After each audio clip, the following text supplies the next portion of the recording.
Why don't you tell me how do you feel about this sort of second incarnation of Lollapalooza? You know, starting off as a tour and now being just a wild weekend in Chicago.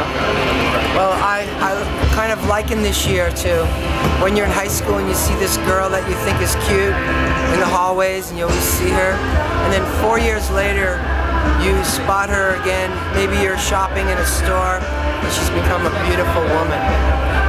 That's what it feels like. So why did you decide to make it just a one weekend thing as opposed to trying to relaunch it as a tour like you did a few years ago? Because there aren't enough great locations in the country right now to set up a beautiful festival like Lollapalooza. So we work now in partnership with the city of Chicago.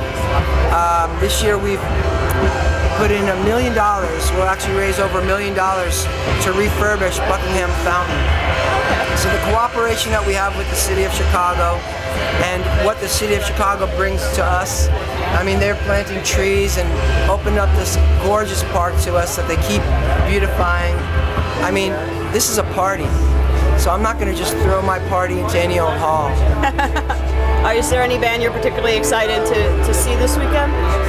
I'm excited to see about 1 million bands. Seriously, you can't see them all because we've got it that there's excellence going at all times. So it's just who I can catch up with and who my ears can go out to at this point. And I know you're performing. What do you have planned for that? Well, I'm performing with the Satellite Party Posse and Samantha Ronson over at the DJ area. We call it Perry's, and it's a spot where just north of the fountain, where the shade is, where all the trees are and the rose gardens are. There is a proper DJ setup, and sangria is being served. I'll be there. Okay, me too. One last question. Just when you started Lollapalooza back in, I don't know the exact year, but the early 90s. 1991. 91.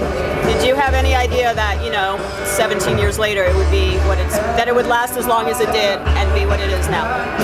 You know, I'm not really a careerist. My life has kind of grown organically. I came to Los Angeles and I lived in a car.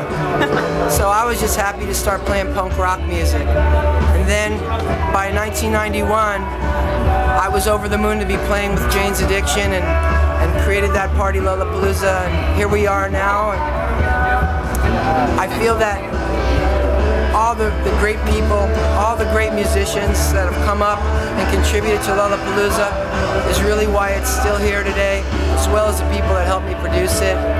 C3 that come out of Austin, and William Morris that come out of Austin, and their production and their booking.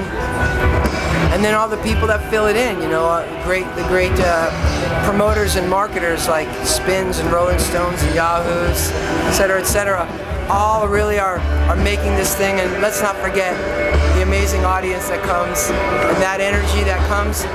That's gonna light up the world. And that's why I'm here today. Awesome. So I'm here too. So I'm gonna go see some music. Thanks very much.